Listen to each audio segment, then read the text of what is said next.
자, 두 번째 사건으로 가볼까요? 자, 이번에는 수영장에서 벌어진 정말 기막힌 사건입니다. 수영에서 수영 수업을 받다가 40대 남성이 경추 골절을 당해 전신이 마비가 됐다는 사연입니다. 먼저 저희가 입수한 사고 영상 함께 보시죠. 네, 여기 이제 수영장이고 저기 화면이 줌인이 되는 저 구석 부분, 저 부분을 좀 봐주십시오. 저기 서 있는 사람이 수영 코치입니다. 이 수강생들에게 이제 다이빙 수업을 시키고 있는데, 자, 여기 이제 저희 제보자인 아내입니다. 아내까지는 다이빙을 잘 했어요. 그리고 뒤이어서 이제 다이빙 준비하고 있는 저분이 이제 남편인데, 자, 요 남편이 다이빙을 했는데, 보십시오. 다른 수강생들과는 다르게 물 밖으로 나오질 못합니다. 이 강사가 즉시 뭔가 이상하다 생각해서 접근하고 밖으로 나왔던 아내도 급히 물로 달려 들어가서 남편의 상태를 살피러 가고 있습니다. 이게 이제 보시면은 저희가 클로즈업을 했는데 다이빙을 한 남편 물 밖으로 몸을 내밀질 못하고 있습니다. 다른 각도에서 찍힌 영상을 봐도 남편이 다이빙을 하고 부인이 황급히 따라 들어가지만 남편은 물 밖으로 나오지 못하는 모습을 확인을 할 수가 있습니다. 네. 그러니까 수영하던 남성이 물 위에 둥둥 떠오른 걸 보고 당시에 네. 저기 계셨던 분들도 그렇고 제보자께서도 정말 많이 놀라셨을 것 같은데. 네, 이게 이제 119가 와서 이제 결국은 이분을 이제 이송을 했거든요. 네, 10분 뒤에 119 구조대가 와서 병원으로 이송했다고 들었습니다. 지금 상태는 어떠신가요? 이 남성분은 경추 5번 골절로 전신마비 상태로 진단받으셨다고 합니다. 이게 뭐 네. 수영장 바닥에 부딪힌 건가요? 네, 목을 부딪힌 거고요, 수영장 바닥에. 그래서 지금 의식만 또렷하고 사지를 전혀 움직일 수 없는 상황이고, 아이고. 거기다가 지금 경추 5번이 목이지 않습니까? 네. 그래서 지금 호흡도 곤란하시다고 해요. 그래서 지금 개구 수술, 기관절제를 하고 인공호흡기로 지금 치료를 하고 있다고 합니다. 지금 사진에 나오고 있는데 네, 그래서- 이제 건강하시던 분이 좀 저렇게 된 거잖아요. 그래서 병원에서는 더 이상 해줄 수 있는 게 없고 재활 치료를 해라라고 했는데 네. 지금 인공호흡기를 한 상태에서는 재활 치료도 굉장히 어렵다고 합니다. 그래서 지금 사고로부터 한 달이 지났는데 차도는 전혀 없고요. 네. 그리고 이 남편분이 지금 의식은 또렷하기 때문에 지금 관 속에 누워 있는 것 같다. 의식이 또렷한 채로. 그래서 우울증 지금도 진단 받으셨다 합니다. 우리가 그런 거 이제 정신이 육신에 갇혔다 뭐 이런 표현을 쓰잖아요. 이게 정말 상상도 안 가는 일인데 이 변호사님, 이분이 제가 알아봤더니 키가 175cm였대요. 그리고 저 수영장의 이 수심이 1.2m였다고 합니다. 근데 보통 우리가 아이를 데리고 수영장을 가도 요 정도 수심에선 다이빙 금지 이렇게 해놓잖아요.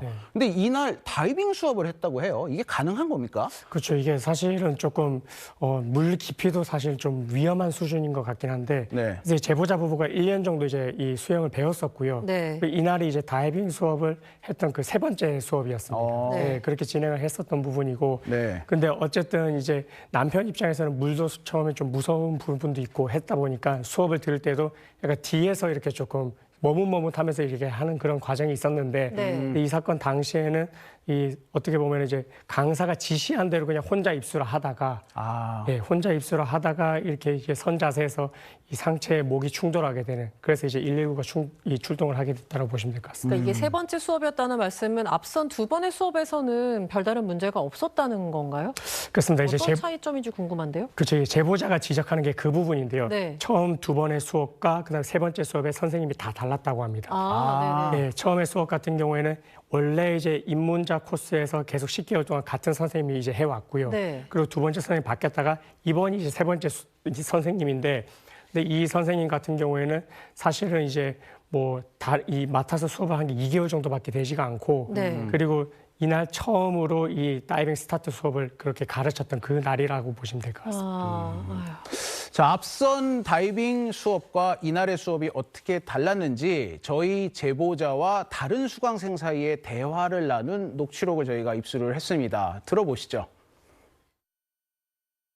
갑자기 물 밖에 나가라 해가지고 물 밖에 나가라 했고 한 번이라도 했는 사람은 혼자 해보라 했어. 혼자 해봐야지 자기가 그 자세를 보고 어떻게 그 가르쳐 줄 수 있다면서 그래서 나간 거죠. 우리 해봤자 3개월밖에 안 해봤잖아. 뭐 세매번도 안 했지 뭐. 그것도 다 전에 선생님이 다 잡아주셨고 안 잡고 한 적이 안 잡고 한 적 한 번도 없었어. 근데 그런 안내도 없었고 그런 주실 사람도 없었고 뭐 어떻게 하세요 뭐 소신 그래서 뭐 사실 이런 하나도 없어서 저도 좀 뒤에서 의아했었거든요. 한 번도 안 해본 사람들 왜 혼자 시키지 이 생각하고 있었고 남편분이 저 앞에 저 하시잖아요. 이렇게 떨어지셔가지고 신경하고가 완전 뒤집어져 있었잖아요.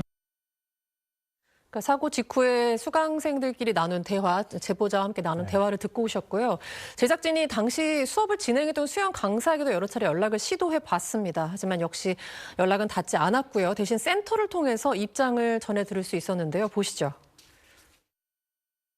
스타트 수업을 하기 전에 사전에 회원들한테 앞에 스타트 수업을 받았는지 안 받았는지 물어보고 혹시 스타트 수업을 하실 수 있는 분들은 앞에 서고 뒤에 있는 분들은 뒤에 서라 해가지고 먼저 세 분이 앞에 서셨다 하시고요. 그래서 이제 강사분은 이제 물속에 들어가 있고 이제 한 분씩 입수하는 거를 이제 하라고 해가지고 수업을 시작했는데 그분은 본인은 이제 수업을 한번 배워봐가지고 안다고 해서 할 줄 아는 쪽에 서셨고 나머지 분들은 뒤로 빠져가지고 보고 있는 상황이었습니다. 근데 강사분은 또 할 줄 안다고 하니까 이게 손을 잡는 거를 이제 계속 잡아줄 수는 없으니까 그래서 물속에서 자기가 이제 코치를 했다고 얘기를 하시더라고요.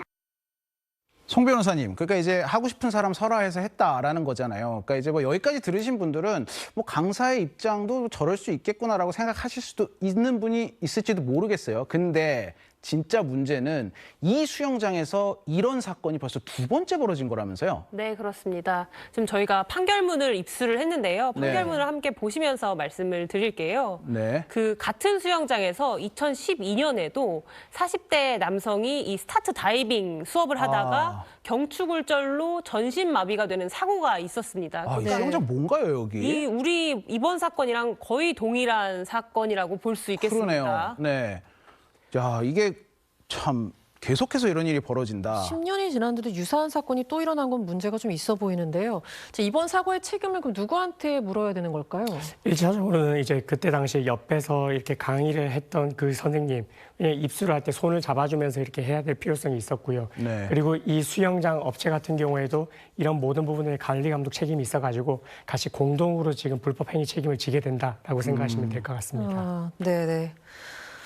종종 사고는 우연히 발생한다라는 이야기를 우리가 또 하기도 하지만 네. 그 전에 분명히 어떤 전조 증상이 있지 않습니까? 그렇죠. 오늘 두 사건의 공통점은 우리가 그런 것들을 그냥 지나쳤던 부분을 다시 한번 돌아보게 만드는 네. 사건들이었습니다. 예, 오늘 사건 엑스파일 여기까지입니다. 두 분 말씀 감사합니다. 고맙습니다. 뉴스 헌터스에서는 여러분의 제보를 기다립니다. 화면 하단에 이메일로 보내주시기 바랍니다.